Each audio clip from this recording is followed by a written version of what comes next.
सारे तीर्थ, इतने तीर्थ हैं धरती पर कि पूरे जीवन तीर्थ यात्रा करो तो भी कोई न कोई रह जाएगा, बच जाएगा। कितने तीर्थ हैं भारत, बहुत तीर्थ। और कथा कितना बड़ा तीर्थ है कि सारी धरती के तीर्थ बिना बुलाए कथा में आ जाते हैं। इसलिए कथा मंडप में बैठते ही धरती के समस्त तीर्थों में अवगाहन हो जाता है, सब में स्नान हो जाता है। कितना फायदा है कथा मंडप में जाने से, इसलिए कथा जरूर सुननी। आहा, अभी सनकादिक भगवान कथा का महात्म्य ही कह रहे थे कि उस महात्म्य का बड़ा विलक्षण प्रभाव हुआ। बड़ा सुंदर महात्म्य है कथा का।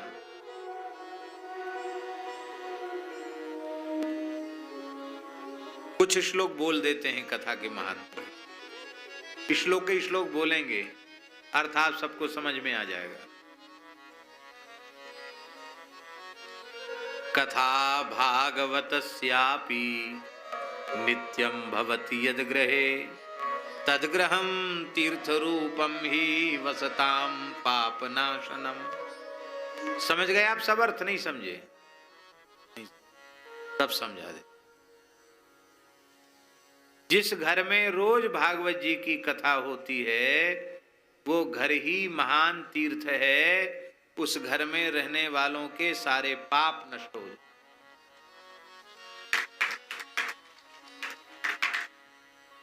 अश्वमेध सहस्राणि वाजपेय शतानि च शुक शास्त्र कथायाश्च कलाम नारहन्ति षोडशीम्।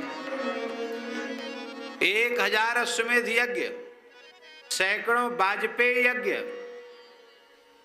भागवत जी की कथा के महात्म्य की 16वें अंश की बराबरी नहीं कर सकते।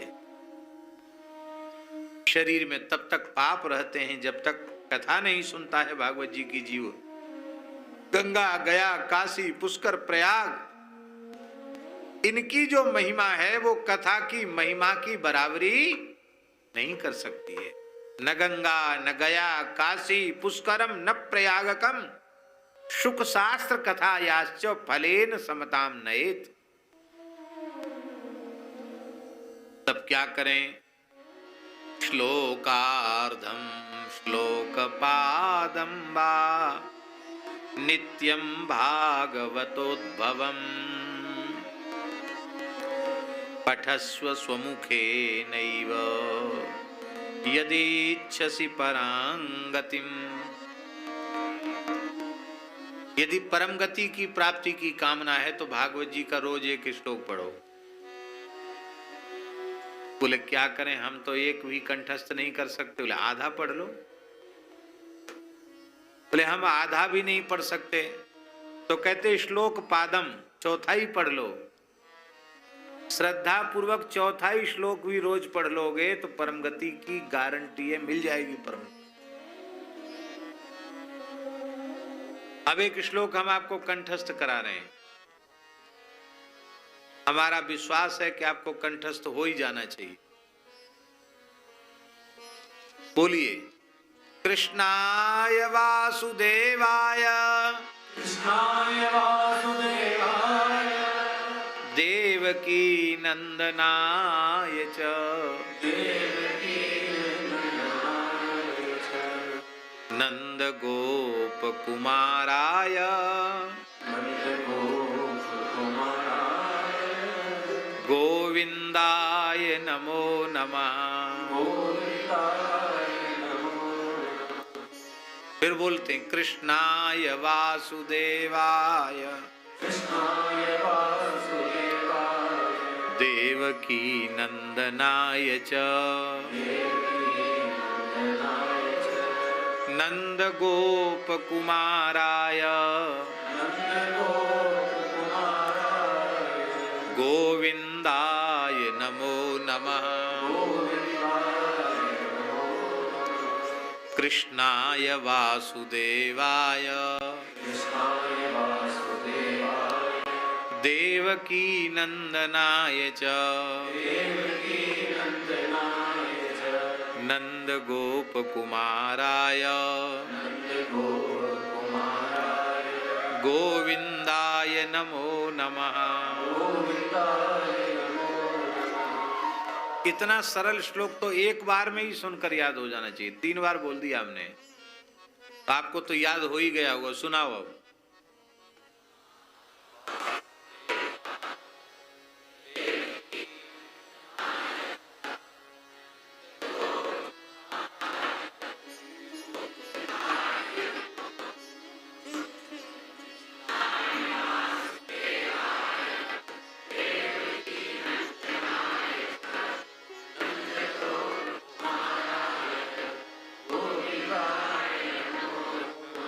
ये वृंदावन के श्रोताएं, वक्ता से ज्यादा इनको ज्ञान होता है। लेकिन बहुत अच्छी बात है, आप लोग बहुत मेधावी हैं। आपने सबने कंठस्थ कर लिया। आपने इतना सुंदर श्लोक सुनाया, हम आपका वंदन करते हैं। इतना बढ़िया भागवत का श्लोक सुनावे तो प्रणम्य है ही है। इतना पूरा श्लोक याद न हो किसी को, मान लो कोई ऐसा हो, इतना बड़ा श्लोक हमें तो याद नहीं हुआ। अच्छा, एक चरण तो याद हो जाएगा कि नहीं? बोलो गोविंदाय नमो नमः, गोविंदाय नमो नमः, गोविंदाय नमो नमः। बोलो, ये किसको याद नहीं हुआ सो हाथ खड़ा कर दो। एक ने भी हाथ खड़ा नहीं, सबको याद हो गया। बिना पढ़ा लिखा भी याद कर ले, इतना भी रोज प्रेम से करो। 5-7 मिनट इसी का कीर्तन करो। गोविंदाय नमो नमः, गोविंदाय नमो नमः, गोविंदाय नमो नमः, गोविंदाय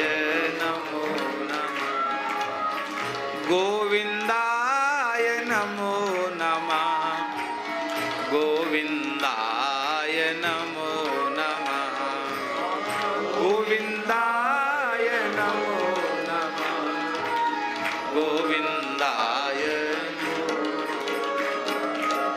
गोविंदाय नमो नमः, गोविंदाय नमो नमः, गोविंदाय नमो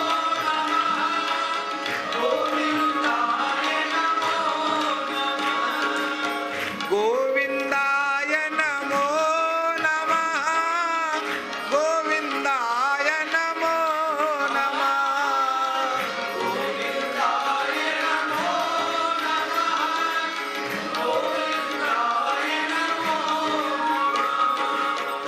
गोविंदाय नमो नमः,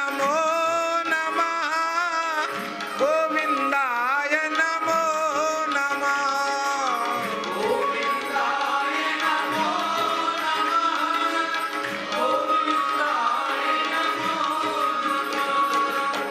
गोविंदाय नमो नमः, गोविंदाय नमो नमः, गोविंदाय नमो नमः, गोविंदाय नमो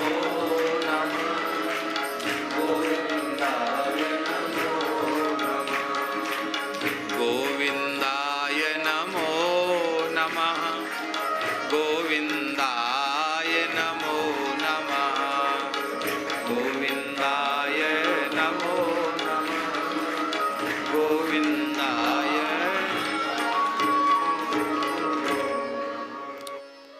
एक श्लोक, आधा श्लोक, चौथाई श्लोक भी रोज प्रेम से गाओ तो परम गति की प्राप्ति हो जाएगी। देखो कितनी सुंदर बात सनकादिक भगवान कह रहे हैं। वेदादिर्देवमा वेद माता च पौरुषम सुक्तमेव च त्रयी भागवतम चैव द्वादशाक्षर एव च द्वादशात्मा प्रयागश्च कालः संवत्सरात्मकः ब्राह्मणाश्चाग्निहोत्रञ्च शुरभिर्द्वादशी तथा तुलसी च वसन्तश्च पुरुषोत्तम एव च एतेषां तत्वतः प्राज्ञैर्न पृथक् भावयिष्यते। प्राज्ञैः एतेषां तत्वतः पृथक् भावो न इष्यते। जो विद्वान पुरुष हैं इनमें भेद बिल्कुल भी नहीं मानते। ये सब भगवत रूप ही हैं। कौन कौन? वेदादि, वेद का आदि माने ओंकार, वेद माता गायत्री, वेदादि ओंकार, वेद माता गायत्री। इसलिए वेद मंत्र में ओम म सबसे पहले उच्चारण किया जाए। वेदादि है ओंकार,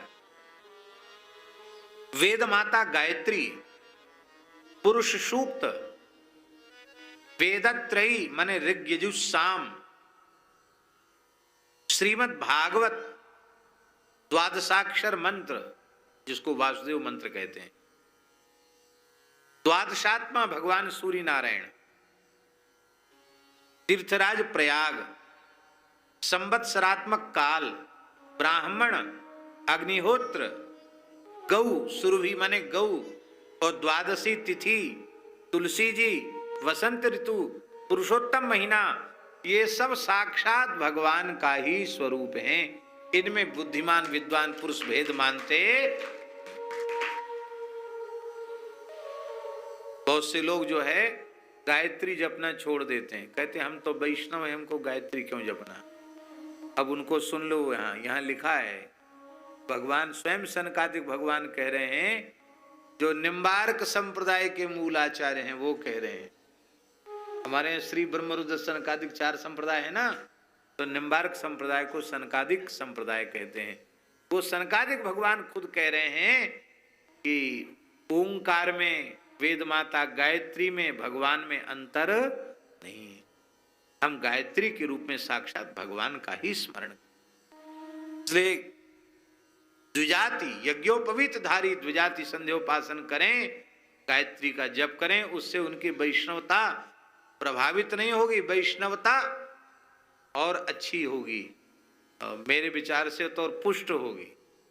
इसलिए इसमें कोई भेद नहीं समझना है कि भागवत जी में बात। ये जो अनन्यता के कारण और ऐसी बातें कि ये नहीं करना वो नहीं करना, शास्त्रीय सदाचार का, शास्त्रीय मर्यादाओं का, परंपराओं का निषेध प्रायः ऐसे लोग ही कर दिया करते हैं जो शास्त्र पढ़ते ही नहीं, न पढ़े न सुने न समझे। वो लोग मनमानी तरह की बातें करने लग जाते। ये हमें बहुत भाव से बड़े सावधान होकर के देखो, श्रुति स्मृति भगवान की आज्ञा है और भगवदाज्ञा का पालन करने वाला ही वैष्णव है। भगवान की आज्ञा का खंडन करने वाला भक्त कैसे हो सकता है? भगवान की वाणी है, श्रुति स्मृति ममई वाग्य यस्ता उल्लंघ्य वर्तते, आज्ञा छेदी मम द्रोही मद भक्तो बिना वैष्णव, न वो मेरा भक्त है ना ही वो वैष्णव। ये माइक कभी बंद होता, कभी क्या बात, बोलते बोलते कभी टूट जाती है। देखो ठीक करो। ये भागवत जी की बड़ी भारी महिमा है।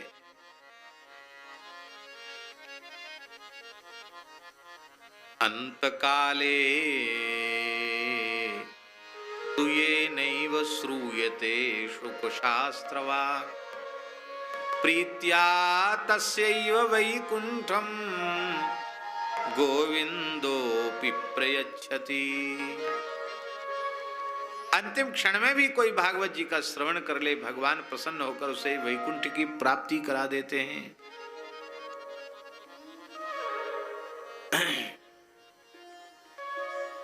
चार साधन बताए महाराज जी, इनमें भेद नहीं है। कौन? उक्तम भागवतम नित्यम कृतंच हरिचिंतनम, श्रीमद् भागवत का नित्य पाठ करना एक साधन, लिख लो। दूसरा साधन हरिचिंतन, नित्य भगवान का लीला चिंतन करना। तीसरा साधन तुलसी पोषणम, तुलसी का बगीचा लगाना, तुलसी जी में जल चढ़ाना, तुलसी का पोषण करना, तुलसी की क्यारी लगाना। कितने साधन हो गए? 3। चौथा साधन है धेनु नाम पोषणम सेवनम, गो माताओं की सेवा करना। चौथा साधन क्या है? गौ की सेवा, तुलसी की सेवा, भागवत जी की सेवा और भगवान का चिंतन। ये चारों साधन जीव के लिए परम कल्याणकारी। ऐसी श्रीमद् भागवत जी की महिमा है। अभी भागवत जी की महिमा ही चल रही थी। ये भागवत जी साक्षात भगवान का स्वरूप है। तेनेयं वाङ्मयी मूर्ति प्रत्यक्षा वर्तते हरे, सेवनात् श्रवणात् पाठात् दर्शनात् पापनाशिनी। ये भगवान की शब्दमयी प्रतिमा है।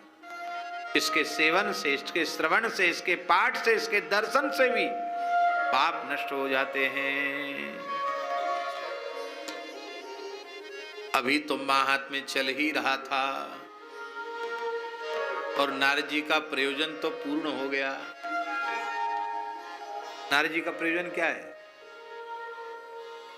ज्ञान वैराग्य स्वस्थ युवा हो जाएं, भक्ति का कष्ट दूर हो जाए, यही तो प्रयोजन है। ये पूरा हो गया। भक्ति ही सुतौ तौ तरुणौ गृहीत्वा, भक्ति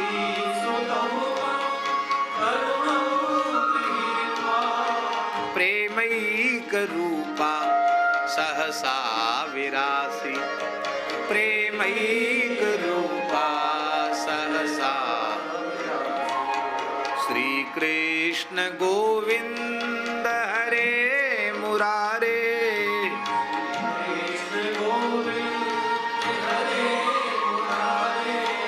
नाथेति नामानि मुहुर्वदन्ति, नाथेति नामानि।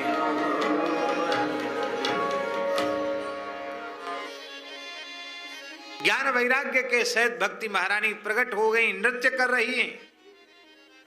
श्री कृष्ण गोविंद हरे मुरारे, हे नाथ नारायण वासुदेव, इन पवित्र नामों का संकीर्तन कर रही हैं।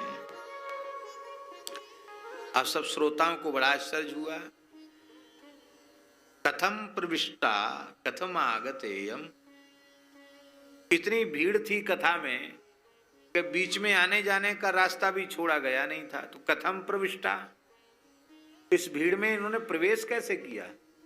कथम आगतेयम, यहां तक चल के आई तो आई कैसे? इतनी भीड़ चीर करके दिखाई नहीं पड़ी, ये कैसे आ गई? इस सब के श्रोताओं के मन में प्रश्न हो रहा था। सनकादिक भगवान ने कहा, कथार्थ तो निष्पतिता धुनेयम, अधुना इयम भक्ति कथार्थता एवं निष्पतिता। ये कथार्थ से ही प्रकट हुई है, कथा के महात्म्य से ही प्रकट हुई है, कथा के भाव से ही और श्री भक्ति महारानी का प्राकट्य हुआ है। भक्ति महारानी ने कहा, आपने बड़ी कृपा की। भवद्भिरद्यैव कृतास्मि पुष्टा, कले प्रनष्टापि कथारसेन, क्वाहं तु तिष्ठाम्यधुना ब्रुवन्तु, ब्राह्मा इदं तां गिरमुचिरेते, ब्राह्मा इदानीं गिरिमुचरेते। भक्ति महारानी ने कहा, आपने कृपा करके हमें पुष्ट कर दिया। यद्यपि कलयुग ने मुझे नष्ट नहीं लिखा है, प्रनष्टा, पूरी तरह कलयुग ने हमें नष्ट कर दिया था, लेकिन कथा रस से आपने ज्ञान को भी, भक्ति को भी, वैराग्य को भी पुनरुज्जीवित कर दिया, तीनों को युवान बना दिया। अब आप कृपा करके बताओ कि हम कहां रहें, ऐसी कोई जगह बताओ ऐसा स्थान बताओ जहां रहने पर कलयुग के दोष मुझे छू न सके, मेरे ऊपर फिर संकट ना आवे। सनकादिक भगवान ने स्थान बता दिया। कहां रहें? बोले जो श्रद्धा पूर्वक कथा श्रवण करते हैं उन कथा रस रसिक वैष्णवों के हृदय में रहो, कलयुग वहां घुस नहीं सकता है। कथा के प्रेमी बन जाओ तो ज्ञान भक्ति वैराग्य तीनों आपके हृदय में बस जाएंगे। हे भक्ति महारानी, आप कैसी हो?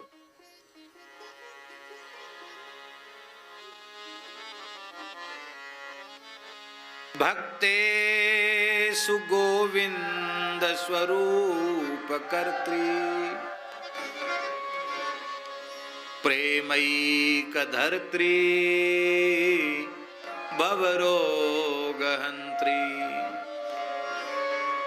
सात्वंच तिष्ठ स्वसुधैर्य संश्रया, निरंतरम वैष्णव मानसानी।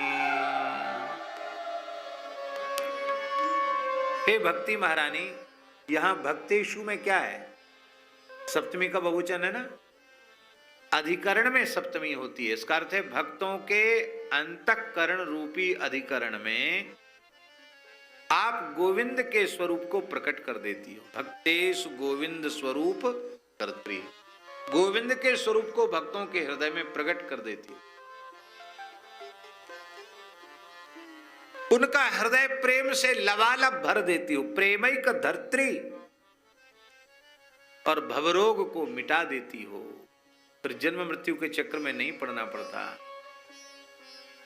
ऐसी हे भक्ति महारानी, आप वैष्णवों के हृदय में विराजे। वहां कलयुग के देह दोष तुम्हें छू नहीं सकेंगे, तुम्हारा स्पर्श भी नहीं कर सकेंगे। इतना सुनते ही भक्ति महारानी ज्ञान वैराग्य के सहित कथा के श्रोताओं के हृदय में विराजमान हो गई। बोलो भक्ति महारानी की, ज्ञान वैराग्य की। अब देखो, भक्ति वृंदावन छोड़ के जा रही थी। क्यों? क्योंकि ज्ञान वैराग्य जर्जर थे।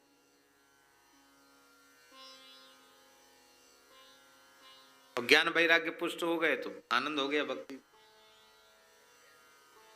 इसका आशय यह है कि सौभाग्य से हमारा हृदय वृंदावन बन जाए, पर हमारे हृदय रूपी वृंदावन का ज्ञान और वैराग्य यदि शिथिल है, जर्जर है, कमजोर है, तो हृदय वृंदावन में भी भक्ति रहेगी, बाहर चली। साधक का कर्तव्य है भक्ति को तो पुष्ट रखे ही, ज्ञान को भी पुष्ट रखे, वैराग्य को भी पुष्ट रखे। और तीनों पुष्ट होंगे कथा सुनने से। प्रेम से कथा सुनोगे तो ज्ञान भक्ति वैराग्य तीनों पुष्ट बने रहे, ये कभी बूढ़े होंगे ही नहीं।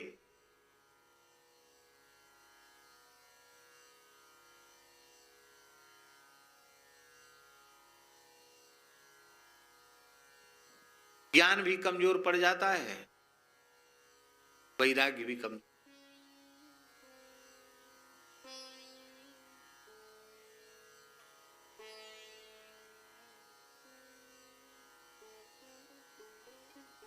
वैराग्य तो इतना कमजोर पड़ जाता है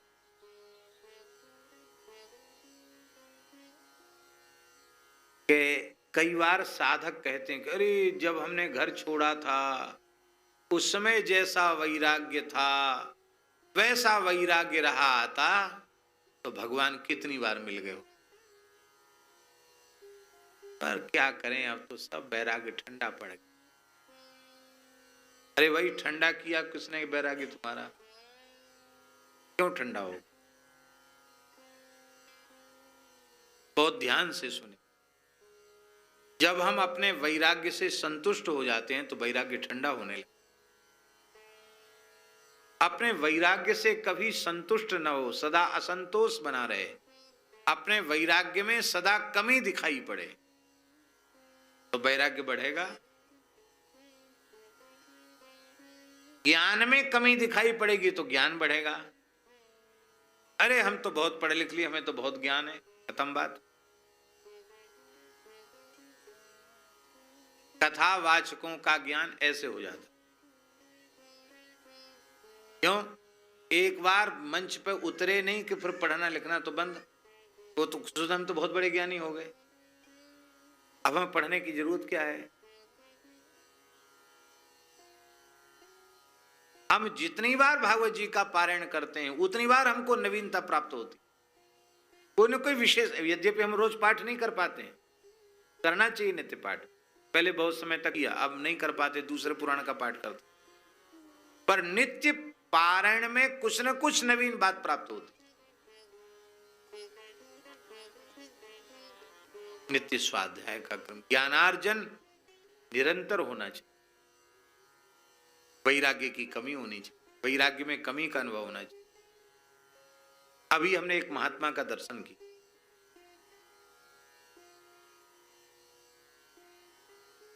वहां पधारे थे जोधपुर में। गोवर्धन क्षेत्र है, गोदावरी के किनारे, नासिक क्षेत्र में। वहां विराजते हैं भी महात्मा। उनका नाम है श्री दत्तदास।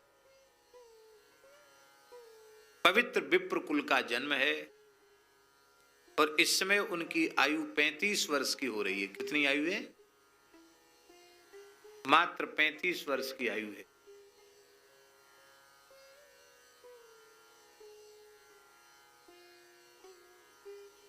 पैंतीस सौ 10 कितने हुए? नहीं, 2510 कितने हुए? 10 वर्ष की आयु में उन्होंने गृह त्याग कर दिया। कितने वर्ष की आयु में? और जब से गृह त्याग किया है तब से अब तक 25 वर्ष हो गए उनको। केवल नारियल का जल लेते हैं। क्या लेते हैं? न दूध, न दही, न घी, न फलाहार, न अन्नाहार, कुछ नहीं। और मुश्किल से 1-1.5 घंटे ही विश्राम करते।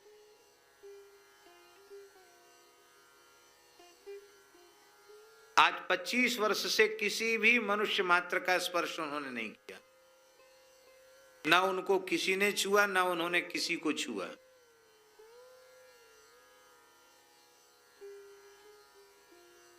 ये कारपेट गद्दा इस पे भी नहीं चलते हैं, खाली जमीन पर या चटाई वगैरह बिछी हो, ये कपड़े उपड़े पे नहीं चलते। ऐसी सौम्यता। और वहां उस समय इतनी ठंड थी, शीतलहरी, और केवल एक कपड़े पर पतला, ऐसी जैसे बाबा जी पहने, ऐसे पतला सा कपड़ा उघारे से। लोगों ने कहा 0 से नीचे जहां तापमान चला जाता वहां भी वो ऐसे ही रहते।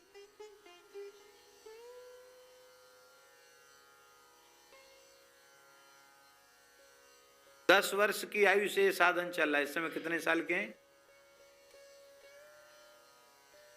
गौ सेवा हो रही है, संत सेवा हो रही है, और भारतवर्ष के अच्छे वैदिक विद्वान उनके यहां रह रहे हैं।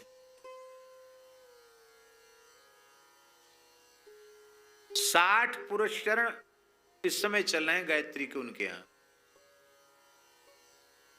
और सब बड़े बड़े वैदिक पुरुष चरण में लगे हैं वहां गायत्री के हैं। 3 पुरुष चरण वे स्वयं कर चुके हैं, और 13 करोड़ श्री राम जय जय राम का जप संख्या पूर्वक। समर्थ स्वामी रामदास जी ने कहा श्री राम जय जय राम एक, इस तरह से 13 करोड़ विजय मंत्र का जप कर ले, उससे प्रत्यक्ष भगवान का दर्शन हो जाए। 13 करोड़ विजय मंत्र का जप किया उन्होंने, और 18 करोड़ श्री दत्त भगवान के नाम का जप किया। दिगंबरा दिगंबरा श्री पाद वल्लभ दिगंबरा, इसका 18 करोड़ जप। भगवान दत्त का प्रत्यक्ष साक्षात्कार हुआ। दत्त भगवान की प्रतिमा है उनके यहाँ, और उसके गर्भगृह में आज तक कोई दूसरा प्रवेश ही नहीं किया उनके अतिरिक्त। बाहर पादुका है, उनका पूजन होता है, दत्त भगवान की पादुका का। और मंदिर में जब दत्त भगवान खुद उनको आज्ञा करते हैं कि आज हमारी पूजा करो, तब वे मंदिर में प्रवेश करते हैं, कौपीन मात्र धारण करके पूजा करते हैं।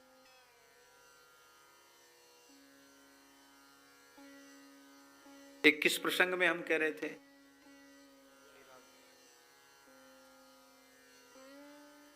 अब हम तो इसी में बड़े अहंकार में हैं, कह रहे हम तो फलाहारी हैं, हम तो इतनी देर जप करते हैं। तो अपने वैराग्य में कमी का अनुभव करना, भगवान की सृष्टि में एक से एक बढ़कर हैं। हम गुफा में रहते हैं, अरे भैया गुफा में रहने से क्या हुआ, राम जी का प्रेम तो हमको मिला ही नहीं, जितने चूहा हैं जितने सांप हैं सब गुफा में ही तो रहते हैं, खाली गुफा में रहने से क्या हुआ। यह है कमी का अनुभव करना। अरे हम तो पूरे शरीर में राख लगाते हैं, या हम पूरे शरीर में रज लगाते हैं, मिट्टी लगाते हैं। गधा पूरे शरीर में राख लगा लेता है, पूरे शरीर में मिट्टी लगा लेता है, हाथी मिट्टी में लौट जाता, उससे क्या हुआ, हम लगा लेते तो उससे क्या, कौन सी बड़ी बात। अरे हम तो खाली एक लंगोटी पे रहते हैं, अरे हमारा क्या वैराग्य है, एक लंगोटी पे रहते हैं, 84 लाख योनि में सब बिना लंगोटी के रहते हैं। एक आदमी तो कपड़ा पहनने वाला है, तो कौन सा हमारा वैराग्य, कौन सी बड़ी बात, नंगे भी रहें तो कौन सी बड़ी बात हो गई भाई। हम तो हवा पी के रहते हैं, अरे बोले सांप तो तमाम वर्षों तक हवा पी के ही रह जाता है, क्या हुआ हवा पीने से। हे नाथ, अपने चरण कमलों का अनुराग दीजिए, अपने चरणों की भक्ति दीजिए। प्रभु हमारे में वैराग्य नहीं है, प्रभु हमारे में ज्ञान नहीं है। इस तरह से भगवान से प्रार्थना करेंगे तो ज्ञान भी बढ़ेगा और वैराग्य भी बढ़ेगा। फिर ये शिकायत नहीं रह जाएगी कि अरे पहले जैसा वैराग्य होता तो बात बन जाती, फिर पहले जैसा नहीं, फिर हर क्षण वैराग्य बढ़ेगा। धन्य है। जय जय श्री राम। आप अपने वैराग्य से संतुष्ट हैं ना? आप श्री चैतन्य महाप्रभु जी के परिकर के वैराग्य का दर्शन कीजिए। श्री नामाचार्य हरिदास ठाकुर कैसे जगन्नाथपुरी में निवास करते हैं, कैसी उनके मन में दीनता की भावना है, और श्री महाप्रभु जी का कैसा अनुग्रह उन्हें प्राप्त है। आहा, धन्य है। उस सिद्ध बकुल जो जगह है जहां बैठकर वो भजन करते थे, वहां जाते ही रोमांच हो जाता है। आज भी भजन के परमाणु वहां व्याप्त हैं। जिनके मृत देह को लेकर महाप्रभु जी ने भावाविष्ट होकर कीर्तन करके नृत्य किया हो, उनका सौभाग्य कैसा। जिनके उत्सव के लिए महाप्रभु जी ने अपने उत्तरी को फैलाकर भिक्षा की याचना की हो, उनका सौभाग्य कैसा। हे नाथ, न हमारे भीतर ज्ञान है, न हमारे भीतर वैराग्य है, न हमारे भीतर भक्ति है। प्रभु आप कृपा करो, एक कण भक्ति ज्ञान वैराग्य का मिल जाए, हम सफल हो। ये दीनता की बात। हम संतुष्ट न हो, ये बात विशेष है। हा हा हा।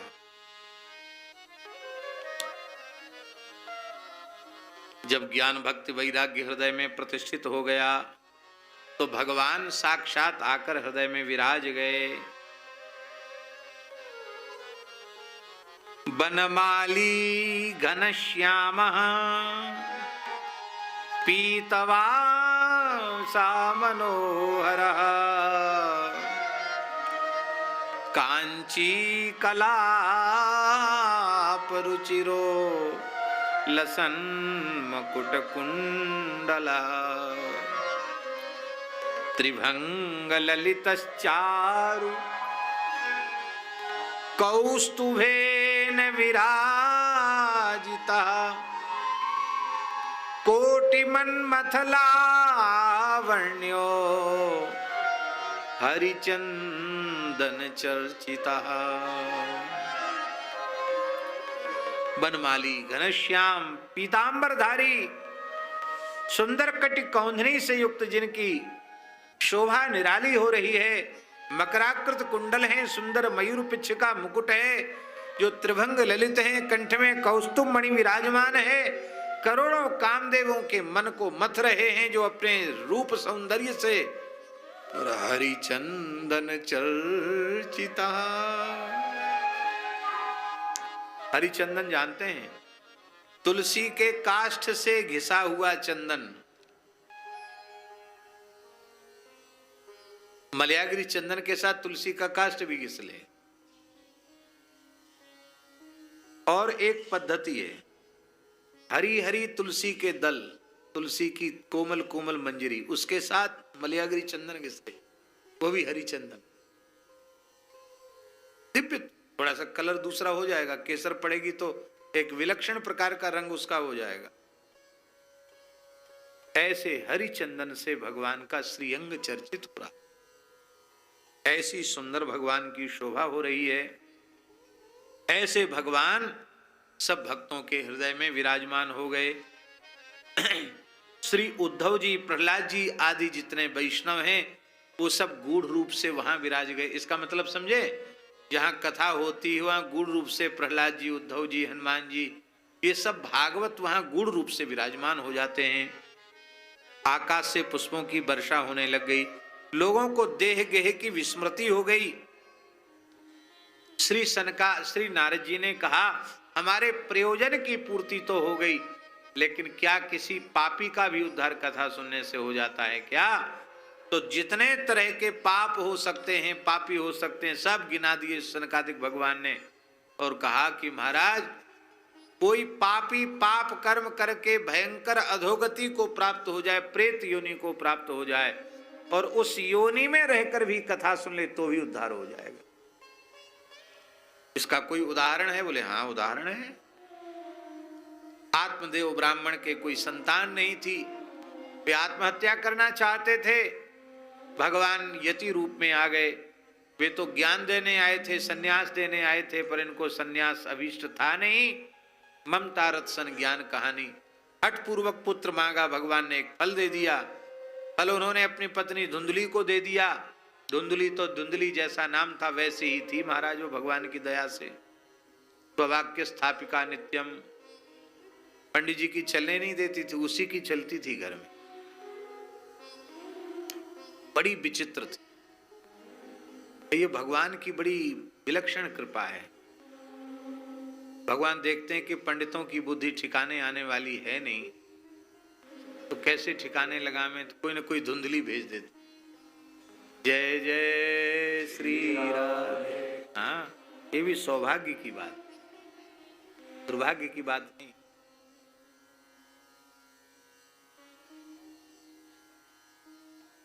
अब दूसरी चर्चा करेंगे तो दूसरी चर्चा हो जाएगी, वो दूसरी चर्चा करनी।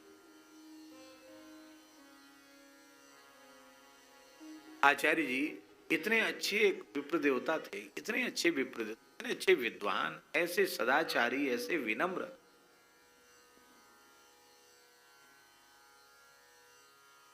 उनको इतना अधिक शुद्धि का वो था कि पंडित जी जिसके घर में पहुंच जाते उसको लगता कि अब हमारे यहाँ का पानी तो अब पानी तो सूख ही जाएगा हमारे यहाँ। इतना पानी खर्च करते थे वो। जितना लोग डोलडाल में नहीं ले जाते, उससे ज्यादा लोग शंकर में ले जाते। एक घड़ा पानी से उनके हाथ पैर धुलते और मिट्टी लगाते महाराज। बड़ा भारी आचार्य। दास की जन्मभूमि प्यारा थी, उन्हीं वो वहीं निभ पाते थे, वो दूसरी जगह निभ भी नहीं पाते थे। बहुत अच्छे थे वो विचार, बहुत अच्छे थे। मानस जी पूरे 12 ग्रंथ कंठस्थ थे और नित्य प्रति मंत्राज का बहुत संख्या में जपने वाले, नाम जप करने वाले सब तरह के साधु ही थे वो। अपनी मैया बाप के अकेले थे। पिताजी बचपन में पधार गए, माँ थी, अयोध्या जी में चले गए। वहां श्री राम पदारथ दास जी वेदांती थे अयोध्या जी। श्री हरिनाम दास जी महाराज के गुरु जी हैं जानकी घाट। और श्री राम पदारथ दास जी वेदांती जी के वो शिष्य हुए। पंजाबी भगवान उनके गुरु भाई थे, उस परंपरा के थे। और मैया पहुंच गई।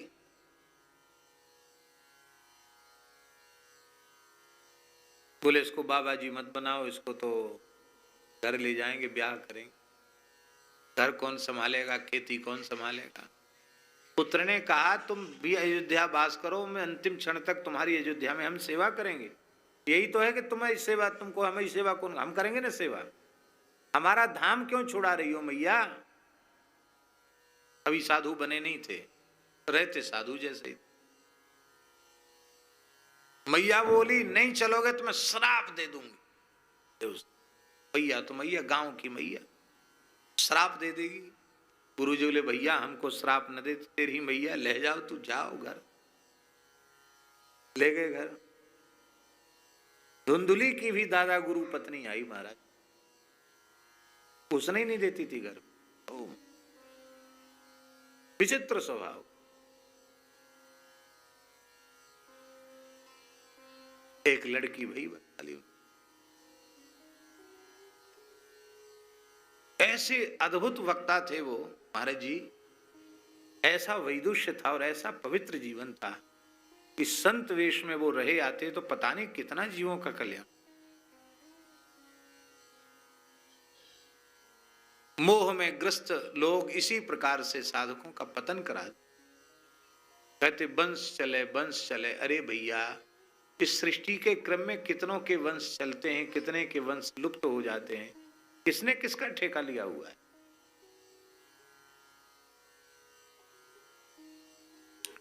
भजन करोगे तो सैकड़ों पीढ़ियां तर जाएंगी,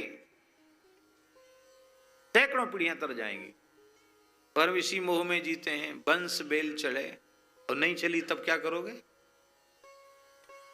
तुम्हारे बस की बात है, कितनी पीढ़ी तक चला लोगे। भगवान ने नहीं चाहा तो चला सकते हो, भगवान की इच्छा के बिना।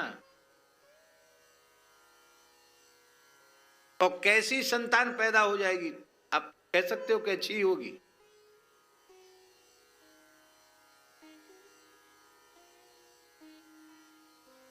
इसलिए भैया हम ये नहीं कहते कि हम हमारी बात मानने लायक भी नहीं है, नहीं तो सब चौपट हो जाएगा, ऐसा मत मानना हमारी बात। हाँ, लेकिन हम मूल बात ये कह रहे हैं कि जीवन का उद्देश्य है भगवान का भजन, आत्म कल्याण ये जीवन का उद्देश्य है। ये खेती होगी कि नहीं होगी, नौकरी चलेगी कि नहीं होगी, व्यवसाय होगा कि नहीं होगा, परिवार बढ़ेगा कि नहीं बढ़ेगा, ये सब बेकार की बातें हैं। कितने घटे, कितने बड़े, कितने काल के गाल में समा गए। क्या है, क्या अस्तित्व है। बड़े बड़े चक्रवर्ती सम्राटों का कोई नाम लेने वाला नहीं। हम इस संसार में क्या है, कुछ नहीं है। बस एक ही बात, जिस लिए भगवान ने कृपा करके मानव जन्म दिया है वो काम हो जाए, भगवान का भजन बन जाए, भगवान की सेवा बन जाए।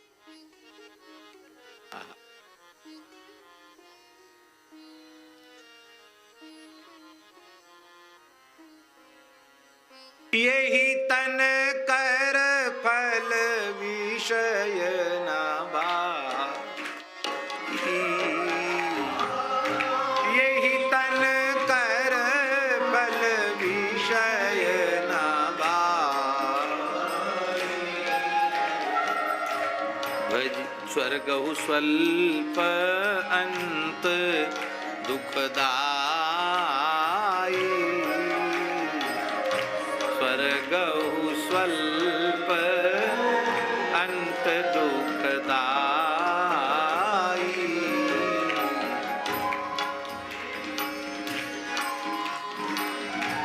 नर तन पाय विषय मन देहि, नर तन पाय विषय मन देहि, पलटी सुधाते सठ विसले,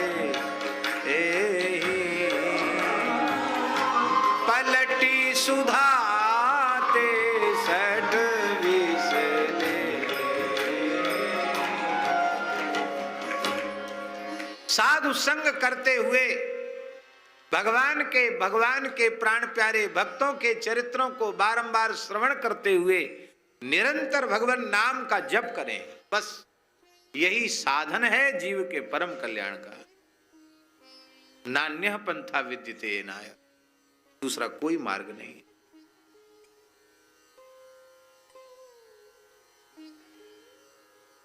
धुंधली ने छल किया, फल खिला दिया बंध्या गाय को, और दूसरे के पुत्र को लेकर अपने को पुत्रवती घोषित कर दिया। पंडित जी ने यही समझा कि मेरा ही पुत्र है। जात कर्म संस्कार कराया, खूब दान पुण्य भी किया, और जब नामकरण संस्कार का अवसर आया तो धुंधली ने पंडितों को भगा दिया फटकार के। इतना दान दक्षिणा घर से ले गए, अभी इनका संतोष नहीं हुआ, आगे नाम धरने। 9 महीने रखा गर्भ में हमने, नाम धरने चले आए निगोड़े पंडित। काय को चले आए नाम धरने? अच्छा बताओ क्या नाम धरोगे? ब्राह्मणों ने कहा माताजी इतना नाराज क्यों हो रही है? तो पंडित जी का नाम आत्मदेव है, तो पुत्र का नाम ब्रह्मदेव, रामदेव, नारायण देव, केशव देव, हरिदेव सनम। अरे नहीं, जब पंडित जी की ही एक बात यहां नहीं चलती है तो पंडित जी के जैसा नाम यहां कैसे चलेगा? मेरा नाम धुंधुली, मेरे पुत्र का नाम होगा धुंधुकारी। ब्राह्मण भाग गए। नाम मात्रा प्रतिष्ठितम,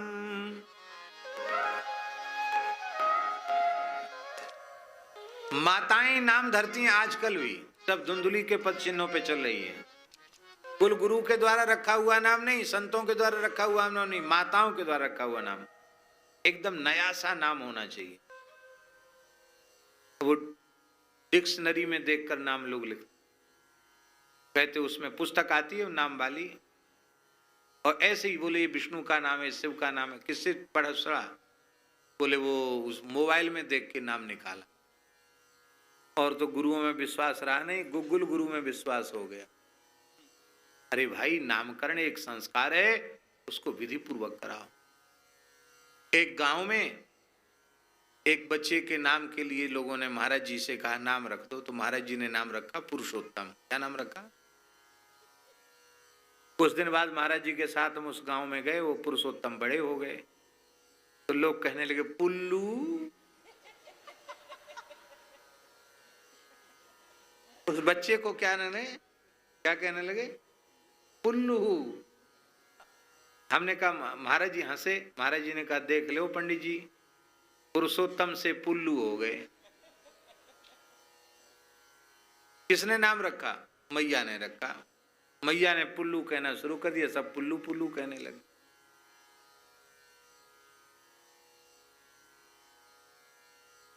देखो हंसाने के लिए हम कोई बात कहते नहीं, हमारा प्रयोजन भी नहीं। घर में अपने बालक बालिकाओं के ऐसे नाम रखो भगवत संबंधी, भक्त संबंधी, जिन नामों का उच्चारण करने से आपके सहज पाप नष्ट होवे, आपकी जिह्वा पवित्र होवे, उन बालकों में संस्कार बहुत अच्छे आवे। ऐसे बढ़िया नाम रखो। इस नाम का अर्थ भगवान होता है, ठीक नहीं, प्रत्यक्ष लगना चाहिए कि भगवान का नाम है, प्रत्यक्ष लगना चाहिए कि भक्त का नाम है, तो उससे लाभ मिलेगा। क्योंकि भगवान की बार बार स्मृति होगी, भगवान के भक्त की बार बार स्मृति होगी, उससे लाभ होगा। बोलो भक्त वत्सल भगवान की जय। जय जय श्री राधे। आहा। 3 महीने बाद गाय ने भी एक बालक को जन्म दिया। वो हुए महात्मा गोकर्ण। देवता के समान दिव्य स्वरूप है, तपे हुए स्वर्ण के समान अंग कांति है, बड़ा तेजस्वी स्वरूप है। बस कान गाय के जैसे सुदीर्घ कान है, लंबे कान है। इनका नाम गोकर्ण रखा गया। दोनों बालक यथा समय बड़े हुए, यज्ञोपवीत संस्कार भी साथ ही साथ हुआ, गायत्री का उपदेश भी साथ ही साथ हुआ, और गुरुकुल में प्रवेश भी एक ही साथ हुआ। लेकिन प्रकृति में पर्याप्त अंतर। गोकर्ण पंडितो ज्ञानी, धुंधुकारी महाखला।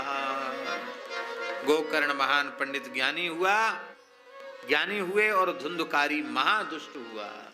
पिता की सारी संपत्ति को उसने नष्ट कर दिया, कुसंग में, बेश्या संग में नष्ट कर दिया, घर की संपत्ति को गिरवी रखाया, जुआ खेल गया, सबको हार गया।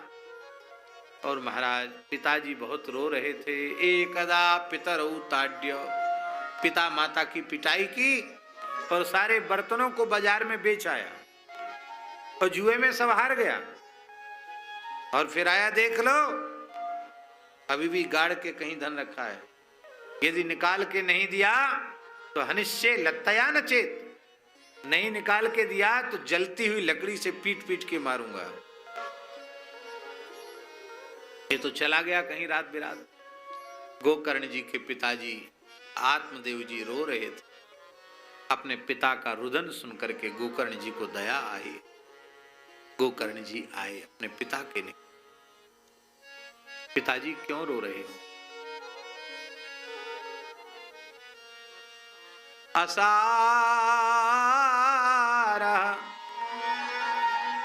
खलु संसारो दुख रूपी विमोह कहा, सुतः कस्य धनं कस्य स्नेहवान ज्वलिते निशम। पिताजी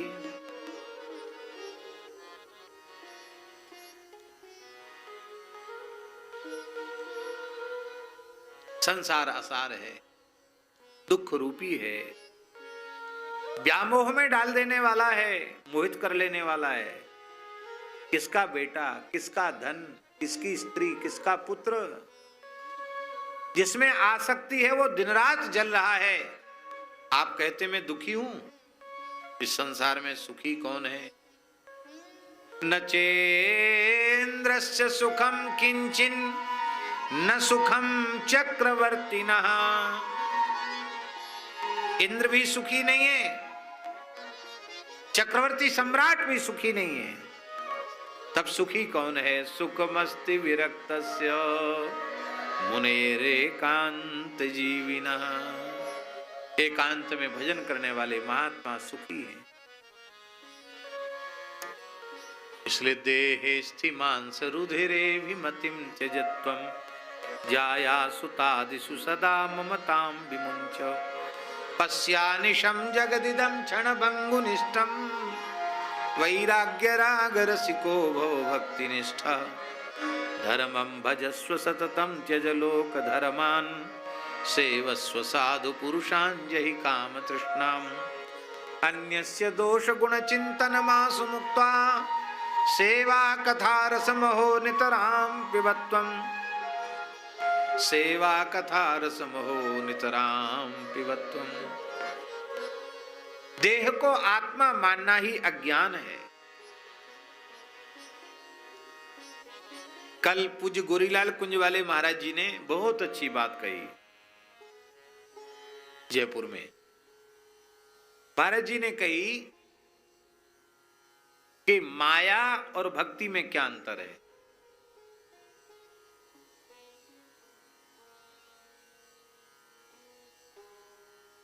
तो उन्होंने कहा मैं मेरा और तू तेरा, इसी का नाम माया है।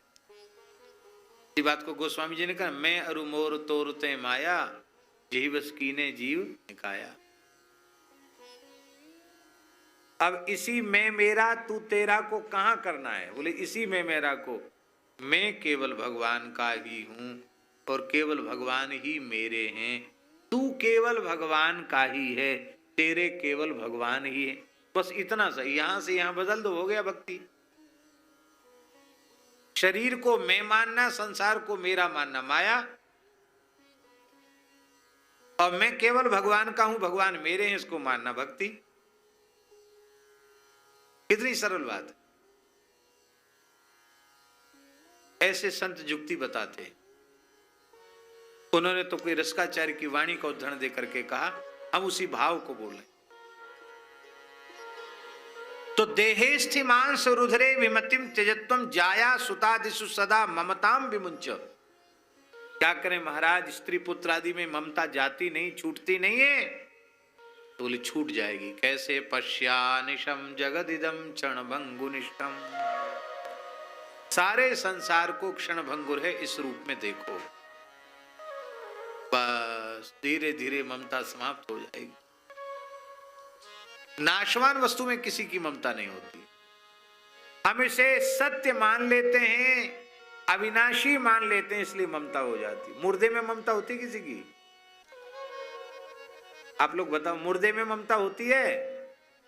मुर्दे में ममता होती तो जलाते ही नहीं, आप स्मशान में नहीं ले जाते। आपका चाहे जितना प्रिय हो मर जाता है तो फिर आप उसके शरीर को ले जाते स्मशान में। ममता मुर्दे में नहीं होती है। पक्का कर लो, भगवान और भगवान के प्राण प्यारे भक्तों के अलावा सब मुर्दा है। ममता समाप्त हो जाएगी। जिन संत श्री मलुकदास जी के दरबार में हम लोग बैठे हैं, वे क्या कहते हैं? बाबा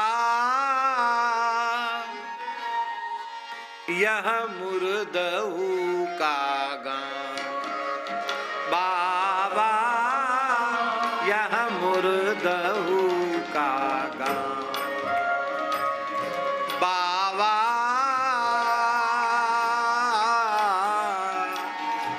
यह मुर्दहू का गान, बाबा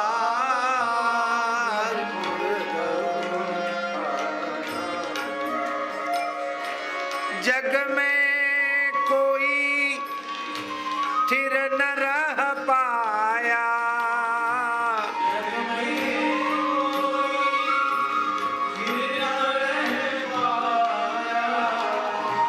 जिसका धरिया नाम, बाबा जिसका धरिया नाम, बाबा यह मुर्दहू का गान, बाबा यह मुर्दहू का। कोई बचा नहीं, सब मुर्दे हैं। पीर मुए पैगंबर मुए, मुए जिंद मुए जोगी, पीर मुए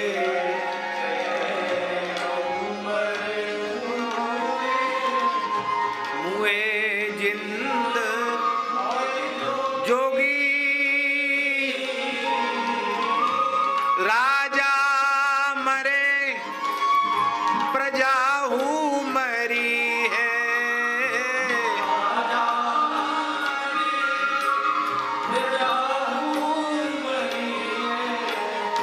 मुए वैद्य मुए रोगी, हाँ मुए वैद्य मुए रोगी, बाबा यह मुर्दहू का गान, बाबा यह मुर्दहू। नौ भी मर गए, 10 भी मर गए,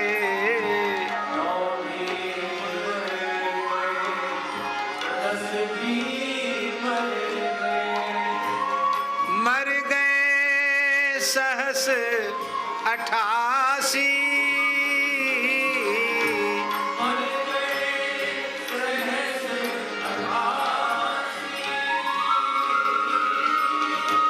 तेतीस कोटि चौधरी मर गए,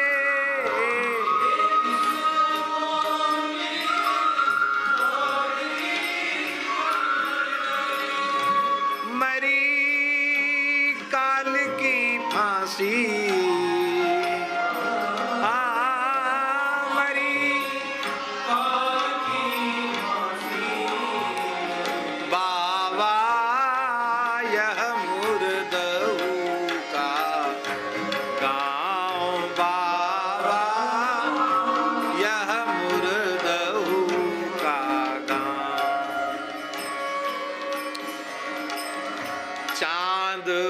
मरी है, सूरज मरी है, महाप्रलय में कुछ नहीं बचेगा। चांद मरी है, सूरज मरी, मरी है धरणी आकाशा,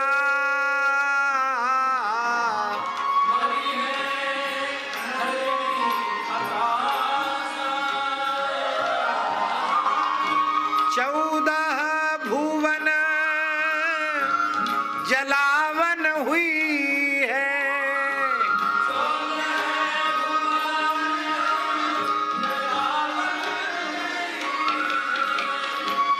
इनकी झूठी आशा,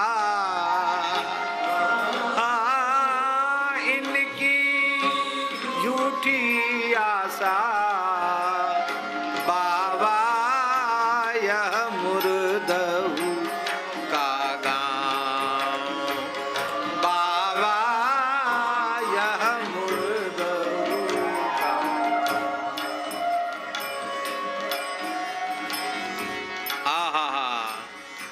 जब सब मर जाएगा, कुछ है ही नहीं, सबकी आशा झूठी है, तब सत्य क्या है? ज्योति स्वरूप राम एक थिर हैं, ज्योति स्वरूप राम जिन यह सृष्टि उपाई,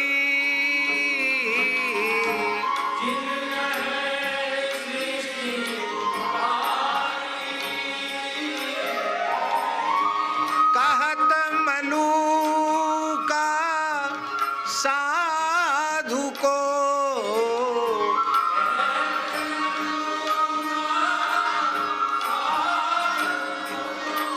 सर्व सत्ता को काल न खाई, सर्व सत्ता को काल न खाई,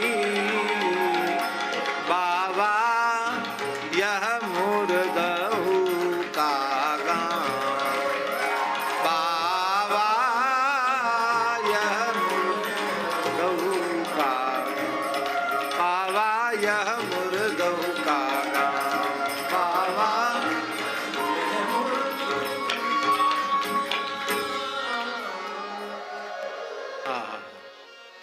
तुलसी ममता राम सो, समता सब संसार, राग न रोष न दोष दुख, दास भय भव पार।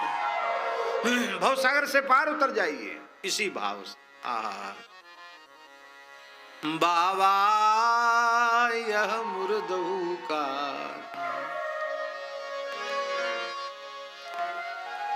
ये ममता के नाश का साधन है, कहीं ममता नहीं होगी।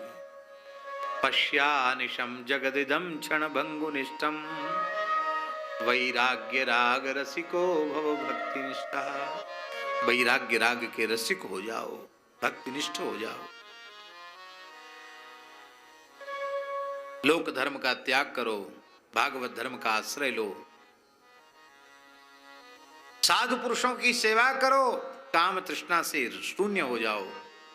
न किसी के गुण का चिंतन करो, न किसी के दोष का चिंतन करो। निरंतर गौ ब्राह्मण संत गुरुजन इनकी सेवा और कथा रस का पान, बस ये साधन करो। धर्मम भजस्सु सततम त्यजलोक धर्मान, सेवस्सु साधु पुरुषान जहि काम तृष्णाम, अन्यस्य दोष गुण चिंतन सम्मासु मुक्त्वा, सेवा कथा रसमहो नितराम पिबत्वम। बोलो भक्तवत्सल भगवान की जय। गोकर्ण जी का उपदेश सुन करके आत्मदेव जी का परम कल्याण। जिन पूज्य श्री गुरुदेव का हम उत्सव मना रहे हैं, भक्तमाली जी महाराज अपने विद्यार्थी जीवन में वाराणसी में पढ़ते थे। मध्यमा पूर्ण हो गई थी, शास्त्री में प्रवेश। परीक्षावकाश का समय आया तो मित्रों के साथ विचार हुआ कि भागवत जी पढ़ लें। व्याकरण तो थे, न्याय व्याकरण आदि तो पढ़ चुके थे। और उन जमानों में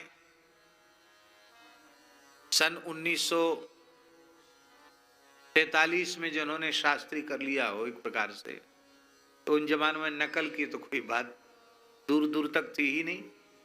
उस समय तो पढ़ने पढ़ाने की पद्धति भी शास्त्रार्थ की पद्धति थी। शास्त्रार्थ की शैली में पढ़ना पढ़ाना होता था काशी में उस समय जब महाराज जी पढ़े। तो पंडित श्री नृसिंह दत्त द्विवेदी करके एक बहुत बड़े विद्वान थे काशी के, उन्हीं के पास पढ़ने के लिए गए। उन्होंने कहा ठीक है पढ़ाएंगे। तो महाराज जी को पढ़ा, 2-4 विद्यार्थी थे, पढ़ाना शुरू। महाराज जी के एक सहपाठी थे, उनका नाम था पंडित श्री उपाध्याय, नहीं उपाध्याय थे, मिश्र थे, पंडित श्री मिश्र, जो भी हो। एक अक्षर का नाम था, श्री नाम था, श्री मिश्र नाम, वो भी थे पढ़ रहे। तो पहले गुरुजी ने महात्म पढ़ाना शुरू, और जैसे ही ये श्लोक महाराज जी ने सुने, सुनते ही बोले हमको आगे पढ़ना नहीं, ना व्याकरण पढ़ना, ना न्याय पढ़ना, कुछ नहीं पढ़ना। भागवत जी की पढ़ाई भी पूरी हो गई, अब हम भजन में लगेंगे, भजन करना है। क्योंकि पता चल गया कि सुखी वही है जो एकांत में भजन करता है। और सबसे तीव्र बुद्धि के सबसे योग्य विद्यार्थी थे महाराज जी। मित्रों ने सोचा कि इनका मन ज्यादा एकदम वैराग्य चढ़ गया है, तो चलें इनको कहीं नाटक दिखाने ले चलें। कान्यकुब्ज संस्कृत विद्यालय में रहते थे महाराज, तो दशाश्वमेध पे एक नाटक हो रहा था, संस्कृत नाटक, भर्तृहरे वैराग्यम, भर्तृहरि का वैराग्य। वो जो देखा महाराज जी ने, तो जैसे जलती हुई आग में घी पड़ जाए, वो दिखाने तो लगे नाटक इसलिए कि इनको थोड़ा मन बहल जाएगा। उनका वैराग्य और तीव्र हो गया और सब कुछ त्याग करके वे विरक्त हो गए। सारा जीवन कैसा था हम आप सबने देखा ही उनका जीवन। और उनके मित्र थे, उनका भी शरीर नहीं है। तो जब महाराज जी का आयु में महाराज जी से काफी छोटे थे, तो जब महाराज जी का स्मृति ग्रंथ लिखा जाने लगा तो उनके पास भी हम लोग गए, जो महाराज जी के साथ काशी पढ़ते थे। वो रोने लगे, बोले हम तो भागवत लगाए भी तो भागवत जीवन भर बांचे भी, पंडिताई ब्राह्मण वृत्ति से गुजारा किया, लेकिन हम सच्ची बात कहते हैं, जीवन भर कथा कहने के बाद, न्याय व्याकरण पढ़ने के बाद हमको एक अक्षर भी भागवत का नहीं लगा। महाराज जी का पुराना नाम लेते थे, बोले लेकिन हमारे पूज्य श्री गया प्रसाद जी को, उनको तो भागवत के 2-4 श्लोक पढ़ के ही वो महात्मा हो गए। तो बोले महात्मा क्या हुए, हम तो उनको पहले से ही देखते थे, उनका स्वभाव महात्मा के जैसा ही था। इसको कहते भागवत लगना। इतने दिव्य श्लोक हैं ये गोकर्ण जी के द्वारा उपदेश। आत्मदेव जी ने गृह त्याग कर दिया और श्रीमद् भागवत के 10वें स्कंद का पाठ करके उनको भगवान की प्राप्ति होगी। वृंदावन वास किया उन्होंने। आप लोग कहेंगे आप कैसे बोलते वृंदावन वास किया? या तो बनम स्थिरमतिर्गत 60 वर्ष। कितने साल की उम्र थी आत्मदेव जी की? 60 साल की उम्र। 60 वर्ष की आयु में वो वृंदावन आ गए। बनंगता, वन में आ गए। हमारा अपना ऐसा विश्वास है कि भागवत जी का पाठ किया, भागवत पाठ का उपदेश गोकर्ण जी ने दिया, तो और किसी वन में नहीं आए होंगे, वो वृंदावन में ही आए होंगे। क्योंकि श्री नंददास जी महाराज कहते हैं, क्या कहते हैं नंददास जी? समय तो हो गए लेकिन कह देते, चलो कोई बात नहीं। आज थोड़ी लेट हो गए क्योंकि आज आरंभ में भी बहुत विलंब हुआ था। जय जय श्री राधे। हा हा हा।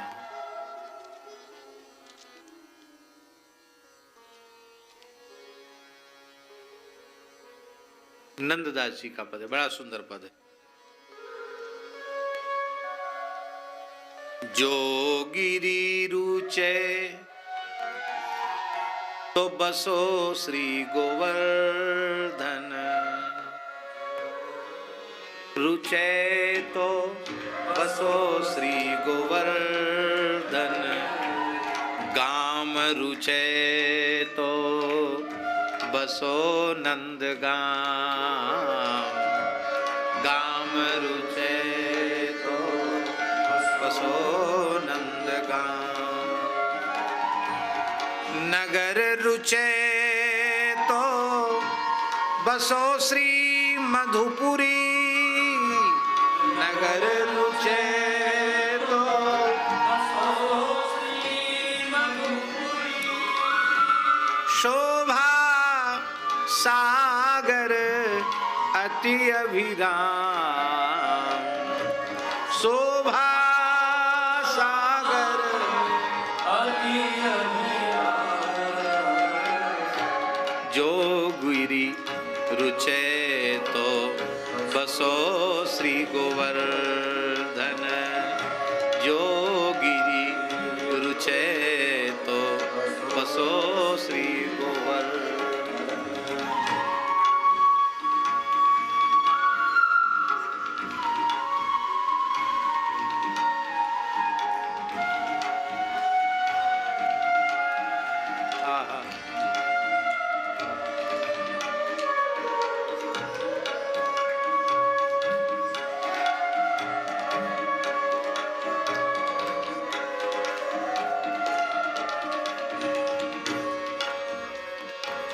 सरिता रुचे तो बसो श्री जमुना तट, सरिता रुचे तो बसो श्री जमुना तट, सकल मनोरथ पूरन का,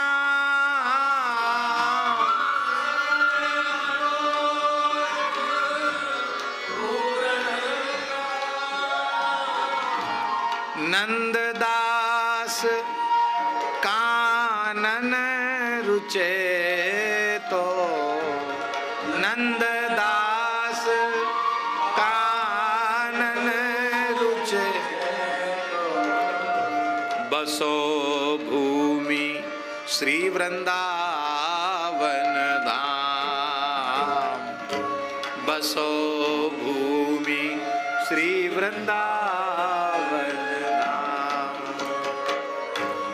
जो गिरि रुचे तो बसो श्री गोवर्धन, जो गिरि रुचे तो बसो श्री गोवर्धन।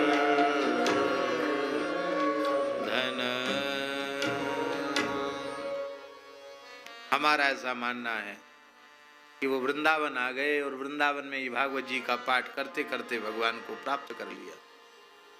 धुंधली कुआं में कूद के मरी, पुत्र के अत्याचार से दुखी होकर किस गति को गई कोई पता नहीं, आगे कुछ उसकी चर्चा ही नहीं। जो स्त्री अपने पति के साथ इस प्रकार से छल करती है उसकी यही दशा होती है। धुंधकारी वेश्याओं के द्वारा मारा गया, भयंकर प्रेत हुआ। सूर्य नारायण की आज्ञा से गोकर्ण जी महाराज ने उसके लिए भागवत जी का सप्ताह श्रवण कराया। बांस के छिद्र में आकर बैठ गया था, क्रमशः एक एक गांठ चटकती चली गई। 7वें दिन 7वीं गांठ चटकी, दिव्य रूप में यह प्रकट हो गया। उसने कहा, धन्या भागवती वार्ता प्रेत पीड़ा विनाशिनी, सप्ताहोपि तथा धन्य कृष्ण लोक फलप्रदः। धन्य है भागवत की कथा जो प्रेत पीड़ा को नष्ट करने वाली है। भागवत सप्ताह धन्य है जो कृष्ण लोक की प्राप्ति कराने। गोकर्ण जी ने कहा, हमारे इतने श्रोता हैं, इनके लिए विमान नहीं आया। किसी मेरे भाई जो प्रेत बन गया था इसके लिए विमान क्यों आया? बोले, श्रवणम तो कृतम सर्वैर न तथा मननम कृतम। सुना तो सबने पर मनन नहीं किया। मैंने सुना भी, मनन भी किया, पर जैसा मनन इस धुंधकारी का था वैसा मनन दूसरे लोगों का नहीं। इसलिए इनका उद्धार नहीं हुआ। अब सबने श्रवण किया, सबने मनन किया, दूसरी कथा हुई, तुंगभद्रा नदी का स्पर्श करके सब श्रोताओं ने अपने देह का त्याग किया, सब भगवत धाम विमानों में बैठकर जाने लगे। गोकर्ण जी ने देह त्याग नहीं किया। गोकर्णम तो समालिंग अकरोत स्वसदृशम बपू, गोकर्ण जी का आलिंगन करके भगवान ने उन्हें अपने जैसा बना दिया। इससे हम सबको शिक्षा लेनी चाहिए।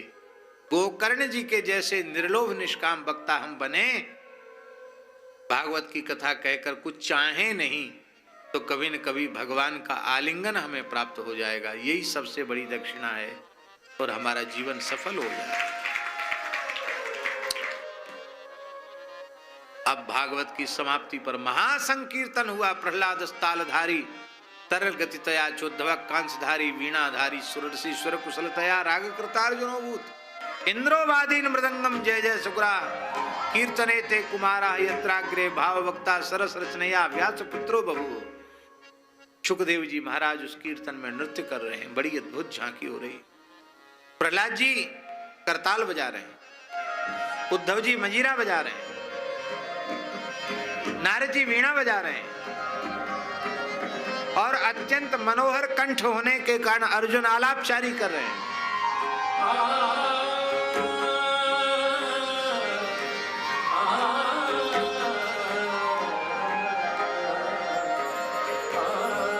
और व्यास नंदन श्री सुखदेव जी महाराज नाच नाच करके कीर्तन में भाव प्रदर्शित कर रहे हैं। और जो वक्ता महानुभाव सनकादिक भगवान हैं, जय हो जय हो जय हो, इसकी ध्वनि कर रहे हैं। अद्भुत संकीर्तन में आनंद आया।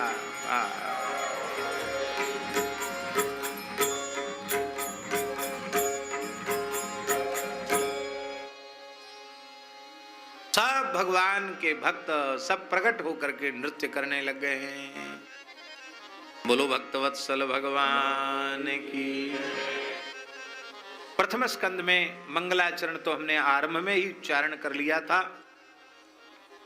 श्री सौनक और श्री सूत जी का संवाद है। सरलोपाय से जीव का कल्याण कैसे हो, उसके संबंध में उन्होंने सुखदेव जी का और श्री राजर्षि परीक्षित की सभा में गंगा तट पर जो व्याख्यान सुनाया था उसका स्मरण किया।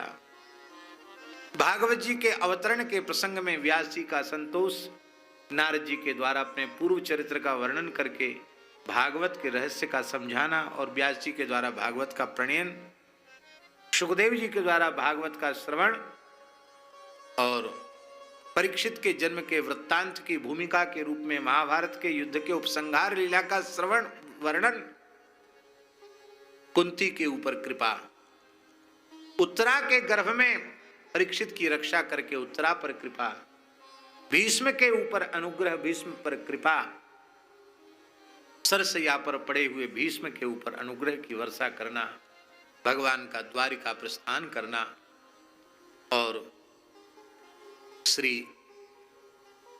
युधिष्ठिर का बहुत लंबे समय तक भगवान का समाचार न मिलने पर द्वारिका अर्जुन को भेजना और जब भगवान के लीला संवरण का समाचार सुना तो पांडवों ने महाप्रस्थान किया, परीक्षित को राजा बनाया। 3 अश्वमेध यज्ञ परीक्षित जी ने किए, जहां देवताओं ने प्रत्यक्ष प्रकट होकर भाग ग्रहण किया। कलयुग पर शासन किया। कलयुग को रहने के 4 स्थान बताए। बोला हमारा परिवार बड़ा है और एक आध जगह बताओ। 5 स्थान बताए। जुआ में रहो, शराब में रहो, व्यभिचार में रहो, मांस भक्षण में रहो और पाप की कमाई में रहो। कलिकाल में जन्म लेकर भी जिसमें 5 दोष नहीं है, कभी जुआ नहीं खेलता, कभी शराब नहीं पीता, कभी मांस नहीं खाता, कभी परस्त्री गमन नहीं करता और कभी पाप की कमाई नहीं करता। 5 दोष जिसमें नहीं है वो कलयुग में पैदा होकर भी सतयुग में है। ये 5 दोष हमारे जीवन में नहीं होना चाहिए।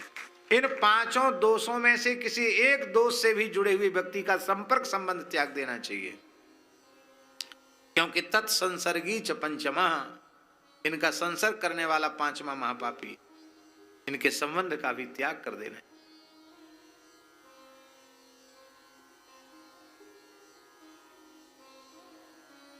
श्रृंगी के गले में सर्प लपेट दिया परीक्षित ने श्रृंगी के पिता समीक के गले में, और श्रृंगी ने श्राप दे दिया कि 7वें दिन तक्षक आकर के डसेगा जिससे तेरी मृत्यु हो जाएगी।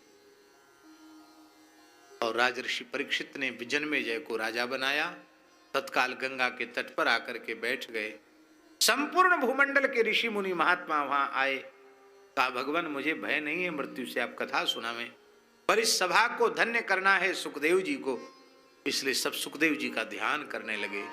सुखदेव जी पधारे। अब हम क्या कहें सुखदेव जी के बारे में। ऐसे लगता है मदन मोहन श्री कृष्ण, नित्य किशोर श्री कृष्ण ही अवधूत वेश में पधारे हो, साक्षात श्री कृष्ण है।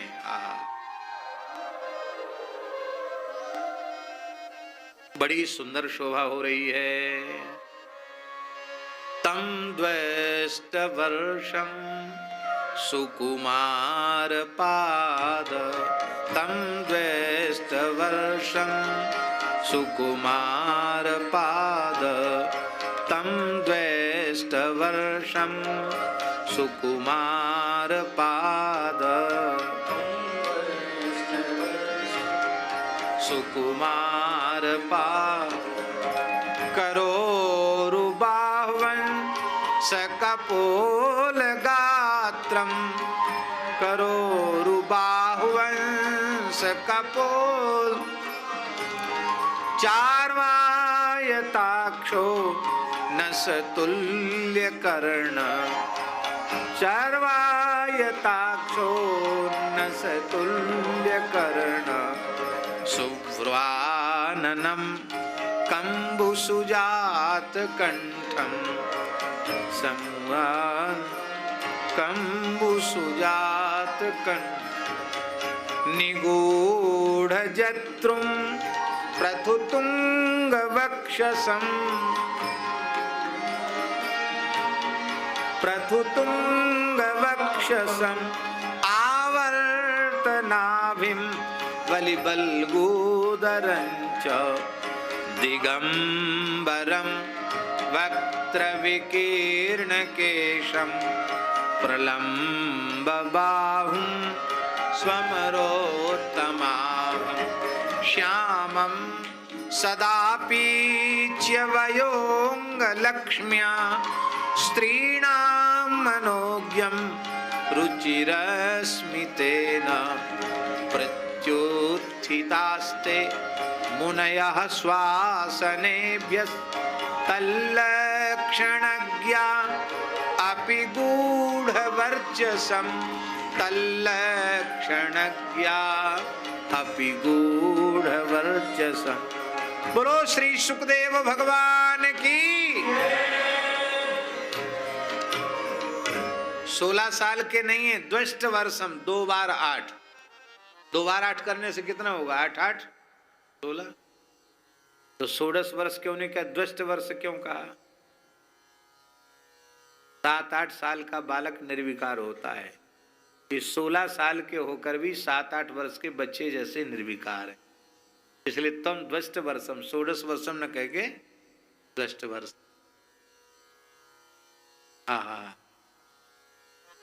बड़े कोमल चरण हैं, बड़े कोमल कर कमल हैं, हाथ और चरण, आजानुलंबित भुजाएं हैं, बड़ी सुंदर सुवृत्त सुचिक्कन कपोल हैं, विशाल कर्णांत दीर्घ नेत्र हैं, बड़ी सुंदर भौहें हैं।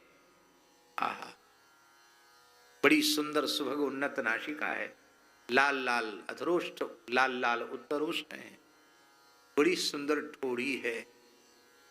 क्या निगूढ़ जत्रुम, इतना सुंदर श्रीअंग है, हड्डी नहीं दिखती कहीं, निगूढ़ जत्रुम, सब हड्डियां मांसल सब ढकी हुई है। प्रथुतुल्य वक्षसम, उन्नत चौड़ी छाती है, केहरी के समान क्षीणकटी है, विशाल वक्षस्थल है, त्रिभंग त्रिवली उदर में है, दक्षिणावर्त गंभीर नाभि है। विकीर्ण केशम, घुंघराले केस इधर उधर बिखरे हुए हैं, ब्रजरज लगी हुई है। बड़ी सुंदर श्याम श्रीअंग की कांति है, अपनी मुस्कुराहट से, अपने तिरछी चितवन से सबको व्याकुल बना रहे हैं। रोम रोम से भागवत जी के श्लोकों की ध्वनि प्रकट हो रही है। ऐसे ऋषि सुखदेव भगवान कृपा करके पधारे। प्रच्छुत्थितास्ते मुने श्वासनेभ्यः, जितने महात्मा बैठे थे सब अपने आसन से उठ के खड़े हो गए। हमने उधर राजस्थान में देखा, सरस परिकर के जितने सुख परंपरा के सुख संप्रदाय के वैष्णव हैं, उनके यहाँ कथा होती है तो जब सुखदेव जी आते सब आसन से उठ के खड़े हो जाते। जब इतने ऋषि मुनि महात्मा खड़े हो गए, दूसरे श्रोता बैठे क्यों रहे? अच्छा भाव लगा। सुखदेव जी की आरती पूजा होती, उसके बाद सब बैठते हैं। सुखदेव जी का पूजन हुआ और श्री सुखदेव जी महाराज के चरणों में प्रार्थना की। परीक्षित ने, महाराज मरने वाले को क्या करना चाहिए? अब इसका उत्तर सुखदेव जी कल देंगे। हमारा तो सुखदेव जी से बड़ा भारी प्रेम है। इसलिए प्रेम है कि एक तो वो भागवत जी के का प्रसाद उनकी कृपा से हम लोगों को मिला। दूसरा भाव ये है कि हमारे रामानंद संप्रदाय की पवित्र परंपरा में सुखदेव जी हमारे पूर्वाचार्य। भगवान श्री राम ने प्रसन्न होकर अपना मूल मंत्र अपनी प्राण वल्लभा वैदेही श्री किशोरी जी को प्रदान किया। किशोरी जी ने प्रसन्न होकर हनुमान जी को दिया, हनुमान जी ने ब्रह्मा जी को दिया, ब्रह्मा जी ने वशिष्ठ जी को दिया, वशिष्ठ जी ने पराशर जी को दिया, पराशर जी ने व्यास जी को दिया, व्यास जी ने मंत्र राज सुखदेव जी को दी। और सुखदेव जी से ही यह मंत्र इस धरती पर आया, श्री बोधायन महर्षि को मिला और उसके बाद हमारी परंपरा में मंत्र आया। तो हम लोग सुखदेव जी का रोज परंपरा में स्मरण करते। बोधायन ऋषि, बोधायन महर्षि ये साक्षात सुखदेव जी के शिष्य। बोधायनस्तु तच्छिष्यः लिखा हुआ है, बोधायन महर्षि उनके शिष्य हुए। फिर उससे चलकर कई पीढ़ियों बाद रामानंदाचार्य जी। और हमारे खाकचौक के जो मूल पुरुष थे श्री स्वामी पहाड़ी बाबा, प्रथम पहाड़ी बाबा महाराज, उनको सबसे पहले सुखदेव जी ने ही दर्शन दिया और कहा कि ये मेरी तपस्थली है, मेरा श्री विग्रह विराजमान है, इसको प्रकट करो। तो बैसाख अमावस्या जो सुखदेव जी की जयंती है, उसी तिथि पर मूल पुरुष पहाड़ी बाबा ने रज से खोद करके और सुखदेव जी के विग्रह को प्रकट किया, जो आज भी खाकचौक में पहाड़ी बाबा के निकट विराजमान है। उस समय खाकचौक में रघुनाथ जी भी नहीं बैठे थे, सबसे पहले बैठे हुए सुखदेव जी हैं। वहां हनुमान जी कोई नहीं थे, सबसे पहले देवता सुखदेव जी हैं। हम महाराज जी से कहते, महाराज जी इनको अलग से मंदिर बनवा दिया जाए। बोले नहीं, एक पहाड़ी बाबा के ही पास विराजेंगे। ये जब मंदिर बन रहा था उस समय सुखदेव जी ने आज्ञा कर दी थी कि बाबा के निकट ही हमको रखना, अलग हमारे लिए नहीं बनाना। तो तब से आज तक बाबा के निकट ही बैठे हैं वो सुखदेव जी। और सुख संप्रदाय के संतों से, उनकी पवित्र वाणी से दास को बहुत प्रेम है। पूज्य सरस कुंज वाले महाराज जी की भी बड़ी कृपा है। इन सब कारणों से सुखदेव जी के प्रति बहुत प्रेम। बोलो श्री सुखदेव भगवान की जय। सुखदेव जी का सारा वैष्णव समाज ऋणी है। कोई संप्रदाय हो, वैष्णव मात्र सुखदेव जी का ऋणी है। सुखदेव जी की कृपा न होती तो भागवत का प्रसाद किसी को न मिलता। इसलिए सुखदेव जी के प्रति सब ऋणी है। और सुखदेव जी केवल सुख संप्रदाय के, हमारे संप्रदाय के आचार्य नहीं, वे तो वैष्णव मात्र के आचार्य हैं। प्रत्येक सनातन धर्मी के आचार्य श्री सुखदेव जी महाराज। बोलो श्री सुखदेव जी महाराज की। अब ये मरने वाले को क्या करना चाहिए, इसकी चर्चा, इसके आगे की चर्चा भगवत कृपा से हम कल करेंगे। प्रातःकाल लीला का समय है। आप लोग ठीक 9:15 बजे आ जाएं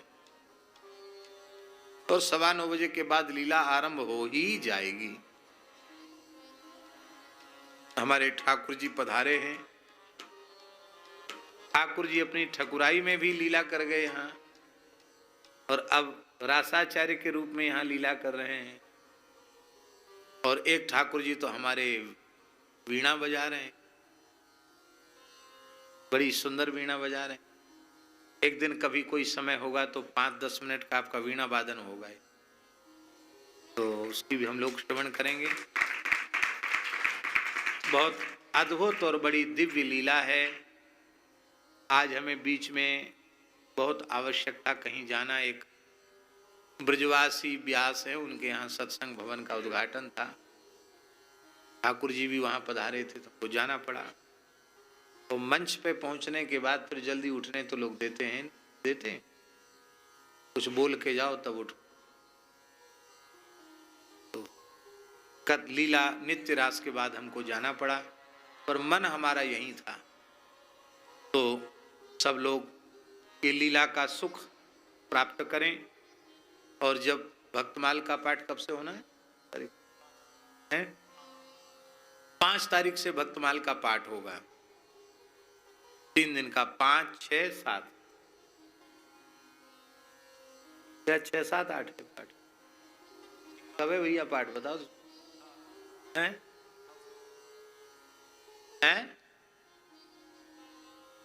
5 तारीख से 8 तारीख तक। तो जब पाठ शुरू हो जाएगा भक्तमाल का, तो उस समय कथा के बाद लीला होगी। कथा के समय में थोड़ा परिवर्तन होगा, शाम को 3 बजे से 6, सवा 6 बजे तक कथा होगी। उसके बाद तुरंत ये कथा मंच लीला मंच के रूप में परिवर्तित हो जाएगा, और लीला के बाद फिर ब्याह रूप में अपने घर को जो जन जन से आए हैं तो ता करें पया। ये लीला का क्रम रहेगा। इन्हीं शब्दों के साथ भगवान के चरणों में प्रणाम। श्री कृष्ण गोविंद हरे मुरारे, हे नाथ नारायण वासुदेव, श्री कृष्ण गोविंद हरे मुरारे। कल वहाँ गौशाला में सवेरे से रसिक जी, बाबा नवेली शरण जी और दूसरे भी रहेंगे, उनको भी बुलाना है। दास जी ने कुछ सेवा दी है गौशाला में से, बढ़िया से बढ़िया रसोई, बढ़िया से बढ़िया, खर्च की कोई चिंता नहीं करना।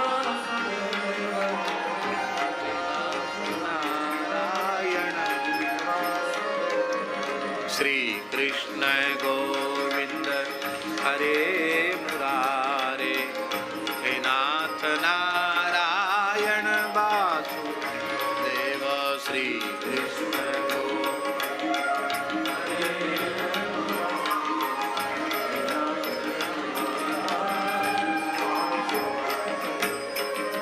हे नाथ नारायण वासुदेव, हे नाथ नारायण वासुदेव।